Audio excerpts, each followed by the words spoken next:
From Studio 1A in Tampa, Florida, comes a talk show that really feels your pain and tells you like it is. We love America and all that freedom-loving Americans want to protect.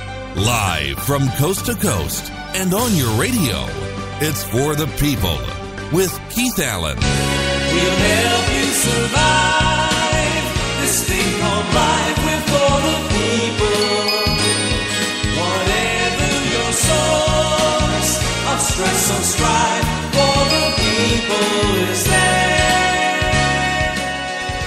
Well, hello, ladies and gentlemen. I am Keith Allen and proudly welcoming you to this Tuesday's edition of For the People.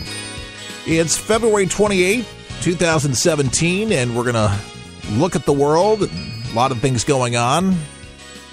Where's Donald Trump? He's going to address Congress. That's going to be a big one that we're going to be talking about. And his report card, everybody's talking about it. How does Donald Trump see himself, and what will be the message to Congress tonight? That's going to happen at 9 o'clock Eastern time. You may want to tune in for that because it's going to be kind of a big deal, and a lot of the pundits and everybody that I've been watching and keeping up with basically saying this could be a real good opportunity for a reset for the entire young administration, for Donald Trump himself, to really push his agenda and work with Congress and getting some things done legislatively, because these are the big things, such as Obamacare, and they're looking for tangibles. Will he come to Congress with those so they can actually pass things? These are the things that he promised those that voted for him specifically, or to the American people if they did not. These are the type of things that they're wanting to hear. So tonight, I think a lot of people will be watching, curious to see how he gets the response. Democrats obviously are going to be there and understand that they're going to be respectful. Chuck Schumer, I guess he can't control himself, very critical of Donald Trump and this whole Russian mess, which is just absolutely deplorable in my opinion. All right, Gulf Shores Mardi Gras. This thing went off to a promising start. Let me just say this, with a bunch of kids in the parade. This happened a little while ago. This is breaking news. Breaks your heart. There's kids in a marching band, and all of a sudden a vehicle just out of nowhere apparently started running over kids. And right now, 11 hurt, 3 critical. Here's a bystander that saw what was going on. Kids screaming and running, and I turned and a van was running over them.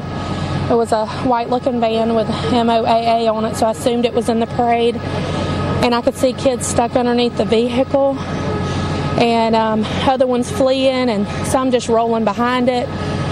People's running out of the parade trying to help pull the kids out from underneath. And other than that, I don't, know too much.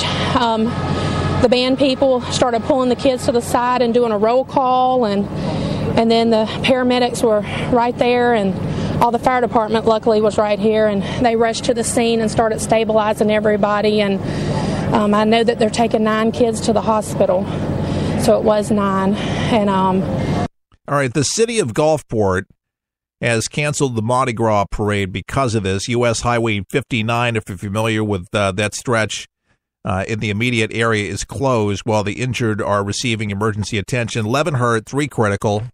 Never nice when things like that happen. As a parent, it's got to be their worst nightmare, like she said, to get that particular type of news, especially with an event that's supposed to be celebratory. And it's turned tragic. So our prayers certainly go out to the family and to those injured right now. What a really, really sad day. Another sad happening, 3 dead in a crash of a small plane. Something celebratory there for a cheerleading competition.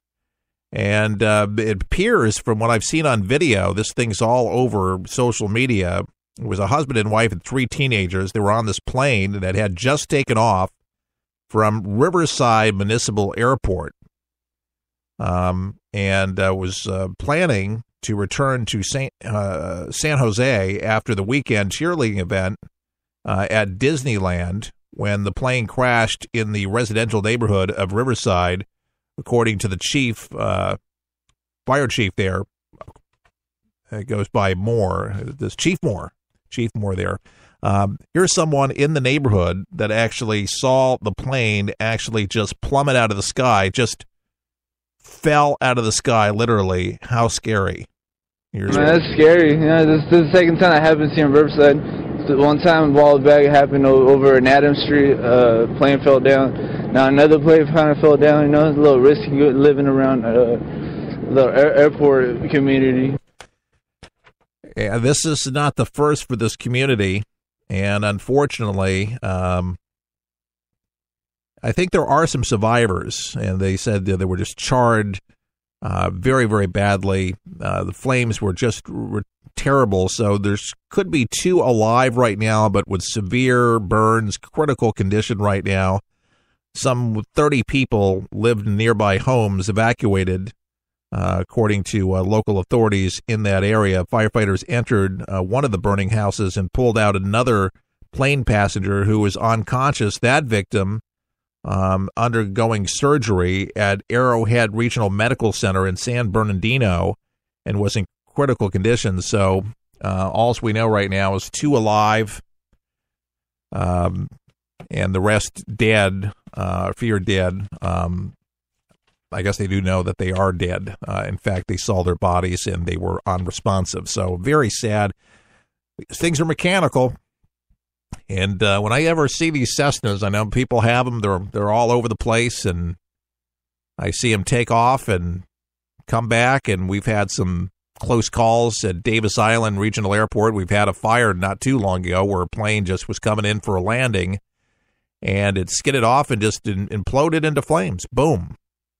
Don't know why these things happen, but they're they're mechanical, and I'm always leery. I don't know if it's you. I know pilots love these things, and they'll swear up and down by these, but one engine isn't the whole idea. 2 engines, feeling a little bit more comfortable that if one goes out, the other one's supposed to work. Single engine planes doesn't really give you a whole lot of time to mess around. All right, so the report card. How would you rank your performance so far? And that was a big question for Donald Trump. You can watch some of this stuff on Fox this morning if you had the opportunity to do so. But I've obtained audio, and we're just going to kind of go down some of this interview and kind of break it up for you so you can kind of hear what happened. I know a lot of you just don't have time. So here we go. How would you rank yourself? It's kind of a funny thing to ask for president, but of course Donald Trump never shies away from any question. You got to like that about him. All right. I don't know where that came from. Why is DT? Okay, that's supposed to be... That's not Donald Trump's answer.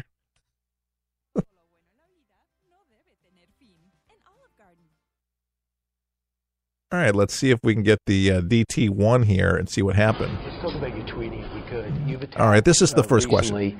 McCain, the FBI, Democrats. Is there a method to the attacks, or is it just venting? No method, really. It's not venting either. But, I felt badly when a young man dies, and John McCain said that was a failed mission. According to General Mattis, it was a very successful mission. They had a lot of information, a lot of different things that they really wanted to get. And I thought it was inappropriate. And I thought it was inappropriate that he goes to foreign soil and he criticizes our government. I just think that's just inappropriate. And people have to be careful with that. People really have to be careful with that. But it does allow me to go around dishonest media. I don't have to go around you folks. I don't have to go around a lot of the media, but I do have to go around some media. And it does allow me to do that because the following is so large. Between Twitter and Facebook and all of the different things, I have so many millions of people. It allows me to give a message without necessarily having to go through people where I'm giving them a message and they're putting it down differently from what I mean. I know. All right, he's talking about the media there, but John McCain really was the big deal. The report card is intertwined in this. I don't know why the network sent me this faulty audio, but hey, we're just going to roll with it. It's live radio. What are you going to do? But John McCain, the maverick that he is, very outspoken, very critical of Trump, and just, I think, a pain in the you-know-what. It's one thing to be critical, but it's other thing to be making up stuff. And it's like one thing with the mainstream media, and then John McCain just spouting off. It's like, I think there's like misfires going on in his head or something like that. So Trump's kind of explaining a little about that. I felt badly when a young man dies, and John McCain said that was a failed mission. According to General Mattis, it was a very successful mission. They had a lot of information, a lot of different things that they really wanted to get. And I thought it was inappropriate, and I thought it was inappropriate that he goes to foreign soil and he criticizes our government. I just think that's just inappropriate. And, people have to be careful. Yeah, people do have to be careful, and that anybody that just spews off like that, and the intelligence, according to General Mattis, that the intel was very valuable. And, of course, sometimes they don't release all of it because they're still kind of going through it. So it's an ongoing investigation into that, and it's just one thing after another. I mean, it just hit bam, bada boom, but they're dealing with it. And, I think, answers are a good thing, but like he explained, and I thought he did very eloquently, this mission particularly that went wrong was planned before he actually even got into the White House. Now, realizing this fell under his term when he was there, and, the buck stops here, is going to have to take responsibility, but this was an ongoing, and Obama's folks thought the very same thing, that there was a good opportunity to be able to go in there and do good. But now there's a bunch of trash talking again. Talking about trash talking, and we knew this was going to happen. Obama even said that he was going to have a shadow government. He was staying in Washington, D.C. to hold Donald Trump accountable. So the question today for Donald Trump was, do you think Obama is behind the leaks and protesters around the country? I think he is behind it. I also think it's politics. That's the way it is. And look, I have a very different agenda. Bush wasn't going after Clinton. Clinton wasn't going after Bush. Well, you never know what's exactly happening behind the scenes. You're probably right or possibly right, but you never know. No, I think that President Obama is behind it because his people are certainly behind it. And some of the leaks possibly come from that group. Some of the leaks, which are really very serious leaks because they're very bad in terms of national security. But I also understand that's politics. And in terms of him being behind things, that's politics. And it will probably continue.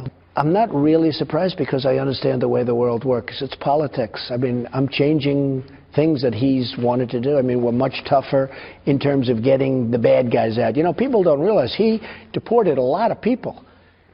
But we're focused on the bad people. We're focused on the drug lords and the gang members. We're focused on a very, very bad group that are in this country that we're getting out rapidly. He was much less focused on that. And by the way, that particular talking point that Trump just had is no way going to be echoed on the mainstream media to say that he's just going after the bad guys, not after those that are minding their own business, not getting in trouble, actually participating, paying taxes, doing what they should be, staying out of trouble, and seeking, a good life, the American dream that we're all looking for each and every day. It was the bad people. Of course, that will not play. The old saying for media, if it doesn't bleed, it doesn't lead. And unfortunately, that's the motto of so many different networks. They're not going to give any good marks for him at all. And if they ever do, it will be accomplishments after the fact when he's long gone. And it's just an unfortunate thing. And it's amazing right now that there's so many people on the sidelines that are critical of him, already giving him report cards. And I think it's so pathetic. I'm thinking not even 2 months in, and they're giving him full report cards.